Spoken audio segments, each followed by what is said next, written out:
Of the last few days. It's time to grow. It's time to awaken. It's time to reach for things we've never had before. It's time to walk in dimensions that we've never experienced before. I come this evening not just hoping to inspire you to grow, but I come desiring that we should be gripped with a commitment to grow, a conviction for growth, a passionate resolution that I cannot and I will not leave the way I came. My tomorrows cannot and will not be like my yesterdays.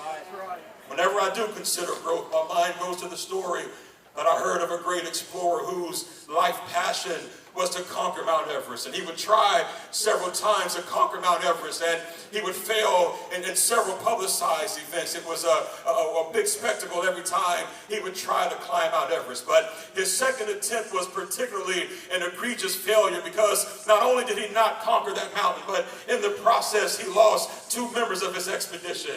And he came back in defeat to a press conference that was assembled for him coming back. And he talked to the assembled press about the great disappointment of once again failing. And he talked about the disappointment of losing 2 of his friends in the expedition. But at the end of that press conference, he turned around and looked at that picture of Mount Everest that they had posted behind him. And he looked at that picture and he said, "Once again, you've defeated me. Once again, you've bested me." He says, "But I will overcome you one day." And he says, "I know this because you're as big as you're ever going to be." I wish to God something would grab a hold of somebody in this house where you understand the enemy is all he's ever going to be. The enemy has all the power he's ever going to have.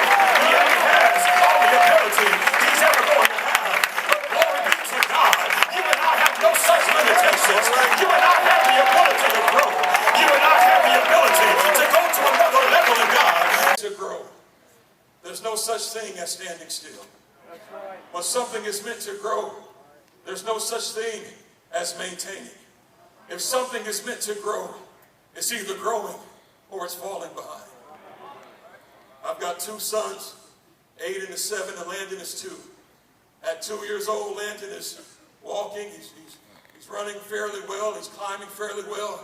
He eats some table food when he wants to, still eats some baby food. He's talking some. Sometimes incoherently, but he's talking some. But we're not concerned about Landon because he's doing what a 2-year-old should be doing. But should Landon turn 7 like Aiden, and if he's still kind of running but not well, if he's still eating some table food, some baby food, if he's still talking but